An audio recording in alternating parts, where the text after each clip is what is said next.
June 2వ తారీఖు తెలంగాణ ఆవిర్భావ దినోత్సవం. ఎస్. మాజీ ముఖ్యమంత్రికి, ఈ ముఖ్యమంత్రికి ఉమ్. విస్పష్టంగా వారు లోపాలేవో చెప్పారు కదా, అవును. వారు సరిదిద్దుకొని ఎట్లా ముందుకెళ్ళాలని కూడా చెప్పండి. మొదలు కేసీఆర్ చెప్పండి. కేసీఆర్ను కేసీఆర్ గురించి ఆయన ఏం సరిదిద్దుకోవాలి? మన రాష్ట్ర ఆవిర్భావ దినోత్సవం ఎస్. ఈయన తెలుగుదేశం నుంచి రావచ్చు గాక, ఉమ్. కానీ తెలంగాణ బిడ్డ, ఇక్కడ పుట్టిన అవును. ఆయన కాబట్టి కొన్ని మీరు అన్నారు అవును. అవతల వాళ్ళను గుడ్డిగా వ్యతిరేకిస్తూ కొన్ని నిర్ణయాలు తీసుకోవచ్చు. అవును. పరిపాలనలో తన ముద్ర ఉండాలనే తాపత్రయం ఉండవచ్చు, ఉండొచ్చు. లేదా సరైన అవగాహన కల్పించే వాళ్ళు లేకపోవచ్చు. లేకపోవచ్చు. పైగా ఇంకోటి ఏమైందంటే అవును. ఆ మంత్రివర్గంలో ఉన్న వాళ్ళు ఎవరు ఈయన ముఖ్యమంత్రిగా ఉన్న సహించనట్లేదు బహుశా అవును. అని ఒక అభిప్రాయం పబ్లిక్ లో అది ఉన్నది. కూడా ఉంది. బయటకు వయసులో చిన్న బయటకు ఉంది. అవును. వయసులో చిన్న అవును. అవును. చాలా వేగంగా ఎదిగిండు ఆయన. అవును. అవును. ఆ ఎదుగుదలను ఒరవలేకపోవచ్చు, అవును. తప్పులు చేయను వదిలేయను, ఏం జరిగిందో తెలియదు మనకు. అవును. ఆ ముఖ్యమంత్రికి, ఈ ముఖ్యమంత్రికి మీరు చేసే సూచనలు అంటే మనం ముఖ్యమంత్రులకు సూచనలు చేసేంత పెద్దవాళ్ళం కాకపోయినప్పటికీ ఉద్యమకారుడిగా నాకు హక్కు ఉంటుందని అనుకుంటే, తెలంగాణ అస్తిత్వ ప్రేమికుడిగా ఉద్యమకారుడిగా నాకు హక్కు ఉంటుంది అనుకుంటే, ఆయనకు నేనేమంటా అంటే, 2వ దశలో వదిలిపెట్టినటువంటి తెలంగాణ స్ఫూర్తిని ఆయన తిరిగి తెచ్చుకోవాలి. గత ముఖ్యమంత్రి ముఖ్యంగా కేసీఆర్ గారు మొట్టమొదటగా ఆయన చేయవలసిన పని ఏంటిది అని అంటే, భారత రాష్ట్ర సమితిని తిరిగి తెలంగాణ రాష్ట్ర సమితిగా మార్చాల్సినటువంటి అవసరం ఒకటి. రెండవది, ఆయన ప్రతి పనిలో మొదటి దశలో తెలంగాణ కనబడేది, ఆయన మాటల్లో తెలంగాణ కనబడేది, ఆయన ఆచరణలో పనిలో ప్రతి ఉపన్యాసంలో ప్రతి భాషణంలో తెలంగాణ కనబడేది. ఒక 2 సంవత్సరాలు, 5 ఏళ్ళు అనలేను కానీ ఒక 2 సంవత్సరాలు కనబడేది. తొలి 2 ఏళ్ళు 14, 16 తర్వాత కొంచెం కొంచెం మార్పు ఉండొచ్చు. 17లో మళ్ళీ ఎలక్షన్ వెళ్తాడు కాబట్టి ప్రపంచ తెలుగు మహాసభలు చేసినాం, అది తాను నేను కలిసి చేసినాం. ఆ చేసినప్పుడు తెలంగాణ భావోద్వేగం బ్రహ్మాండంగా నిర్మాణం అయిందని ఆయన కూడా సంతోషపడ్డాడు. తెలుగు భావోద్వేగం, తెలంగాణ భావోద్వేగం 2 కూడా నిర్మాణం జరిగినాయి, పెద్ద ఎత్తున సభలు జరిగినాయి. అంటే అట్లో ఇట్లో కనీసం ఏదో ఒక పర్సెంటేజ్ ప్రకారం 17 దాకా అది సాగింది. 18 తర్వాత తెలంగాణ దాదాపుగా 10%, 8% పడిపోయి బహుశా 0కు కూడా పోయింది అని అన్న ఆశ్చర్యం కర్లేదు. అట్లాంటి దశలో అట్లా గ్రాఫ్ అట్లా పడిపోయినటువంటి దశ నుంచి తిరిగి ఆయన భాషణంలో, ఆయన ఆలోచనలో, ఆయన వ్యూహంలో, ఆయన ప్రతి పనిలో, ప్రతి కార్యాచరణలో తెలంగాణ ఉండాలి, తెలంగాణ ప్రయోజనమే ప్రధానం కావాలనేది ఆయన అట్లా మలుచుకుంటే బాగుంటుంది. దానికి తెలంగాణ ఏ పాలకుడైనా కూడా ప్రజల కంటే గొప్పవాడు కాదు. ప్రజలు దించేస్తే దిగిపోయేటటువంటి వాళ్ళమే ఏ పాలకులైనా. అట్లాంటి అప్పుడు ప్రజలు తప్పు చేసిండ్రు అనేటువంటి భావన ఆయన 1-2 సార్లు మాట్లాడుతూ అన్నాడు.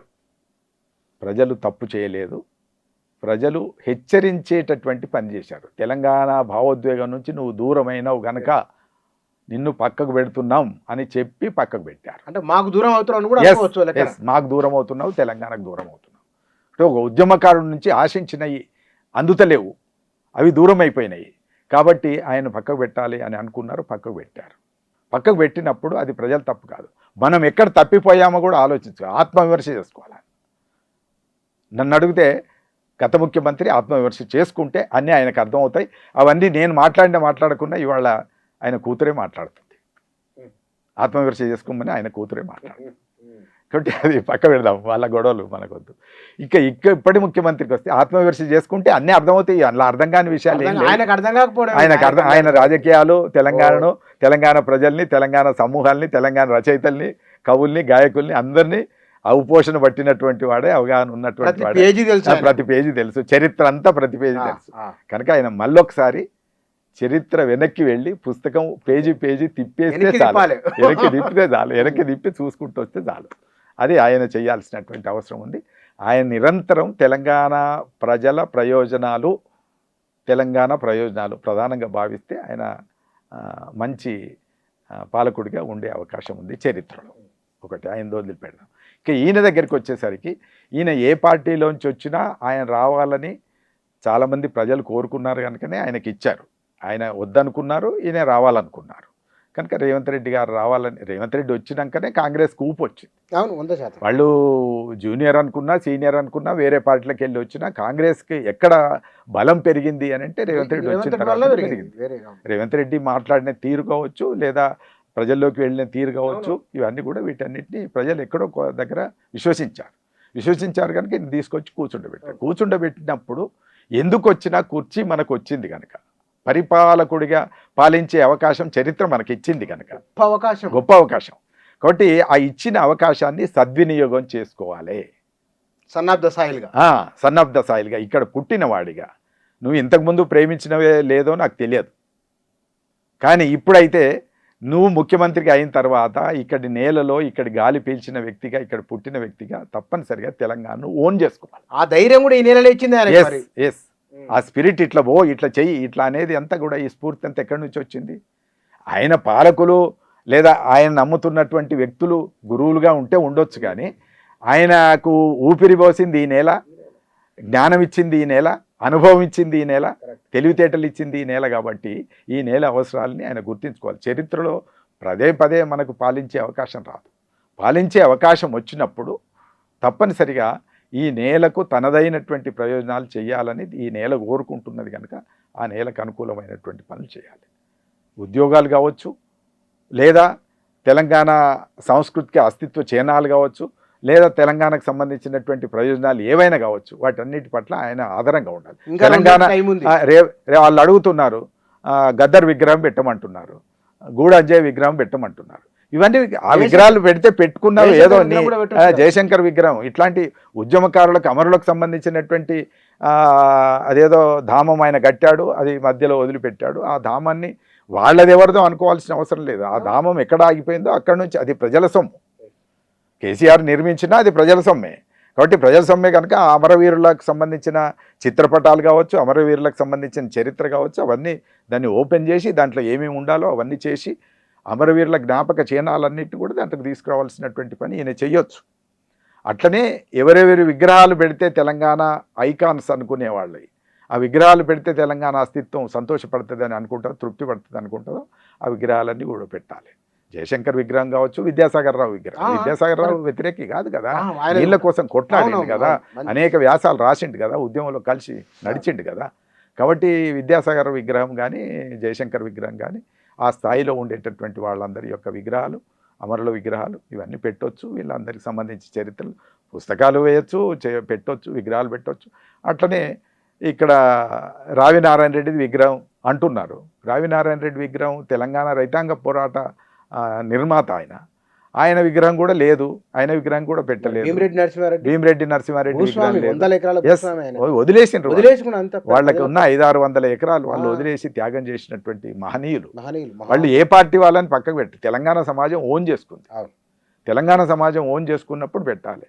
సురవరం ప్రతాప్ రెడ్డి విగ్రహం కూడా పెట్టాల్సినటువంటి అవసరం ఉంది. ఒక యూనివర్సిటీ పేరు మామూలు కాంట్రిబ్యూషన్ గోల్కొండ కవుల సంచిక కావచ్చు, గోల్కొండ పత్రిక కావచ్చు, ఆయన రాసినటువంటి రచనలు కావచ్చు, ఆయన కథలు కావచ్చు, అన్ని వైతాళికులు వీళ్ళు. వట్టికోట అల్వార్ స్వామి, వట్టికోట అల్వార్ స్వామి చిన్న వ్యక్తి కాదు. ఇట్లా మనం ఒక్కొక్కరిని తీసుకుంటే మన వాళ్ళే వెళ్తారు. దాశరథి విగ్రహం ఇవాళకి లేదు, ఆయన వారసులు పట్టించుకోకపోవచ్చు, కానీ దాశరథి విగ్రహం కూడా ఇవాళకి లేదు. ఇవాళ హైదరాబాద్ మొత్తం తిరిగి 3 సార్లు వడబోసిన ఒక దాశరథి విగ్రహం ఉండదు. లేదు సార్, మీరు ప్రస్తావన వచ్చింది కాబట్టి ఇప్పుడు ఫైనాన్షియల్ డిస్ట్రిక్ట్ లో విగ్రహాలన్నీ పెట్టాలి, వాళ్ళకి తెలవాలి. ఇప్పుడు హైదరాబాద్ ఎట్లా అక్కడ మన విగ్రహాలు లేకుండా మనది కాదనే భావన కలుగుతున్నది. అంతే కదా. అందుకని ఇప్పుడు ఎక్కడైనా సరే అది తెలంగాణ అనువను నిండి ఉన్నది, ఈ గాలిలో, ఈ వాతావరణంలో, ఈ పర్యావరణంలో తెలంగాణ ఉన్నది అనేటువంటి ఒక అభిప్రాయం కలిగేటట్టు తీసుకురావాలి. ఇవాళ ఏంటి, ఎన్నుకున్న తర్వాత మూసి ప్రక్షాళన పేరుతోనో, సుందరీకరణ పేరుతోనో ఉన్న ఇల్లు కూల్చేస్తే ఎట్లా? ఎవరు మామూలు కట్టుకున్నారు కదా, నువ్వు హైడ్రా అనే పేరుతో పెట్టుకున్న పేదలు, చిన్న మధ్యతరగతి, ఒక మాదిరి మధ్యతరగతి, వాడి జీవితం అంతా ఉద్యోగం చేస్తే వచ్చినటువంటి 50 లక్షలు, ₹1 కోటి తీసుకొచ్చి అక్కడ పెడతాడు. పెట్టి ఒక ఇల్లు కొనుక్కుంటే అది నువ్వు హైడ్రా అంటివి, పోతివి, తెల్లారే వరకు కూలగొట్టడం ఈజీ, నిర్మించడం కష్టం. అది దాని మీద తనను ఏ రకమైనటువంటి విమర్శ చేసుకుంటాడా, వెనక్కి తీసుకుంటాడా, ఏం చేసుకుంటాడా, కొంచెం టైం కూడా ఇవ్వకుండా స్పాంటేనియస్గా ఎక్కడ వచ్చి వాళ్ళని కూలగొట్టి వాళ్ళందరినీ రోడ్డు మీద పడేస్తే వాళ్ళు ఎట్లా దాన్ని స్వీకరించాలి? ఎవరన్నా తెలంగాణ భావోద్వేగం ఉన్న వాళ్ళు ఎవరైనా ఈ పని చేయొచ్చా?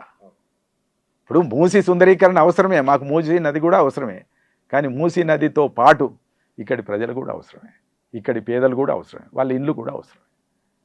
వాళ్ళ ఇల్లు లేకుండా నువ్వు మూసీ సుందరీకరణ చేసి ఏం చేస్తావు, ఎవరి కోసం చేస్తావు? కాబట్టి ఇక్కడి ప్రజల యొక్క క్షేమాన్ని, ప్రయోజనాల్ని కాపాడే అవకాశం ఆయనకుంది. ఇవాళ ఆయనకుంది, కానీ ఆ దృష్టి లేనట్టుగా కనబడుతుంది. ఎంతసేపు అక్కడ చేస్తే ఏం కమిషన్లా, ఇక్కడ చేస్తే ఏం కమిషన్లా అనేటువంటి దృష్టిలోంచి చూస్తున్నట్టు కనబడుతుంది. అది మానుకొని తెలంగాణ ప్రజల మేలు దిశగా, తెలంగాణ అస్తిత్వ చిహ్నాల పరిరక్షణ దిశగా ఆయన పరిపాలిస్తే బాగుంటుందని నేను అనుకుంటున్నాను.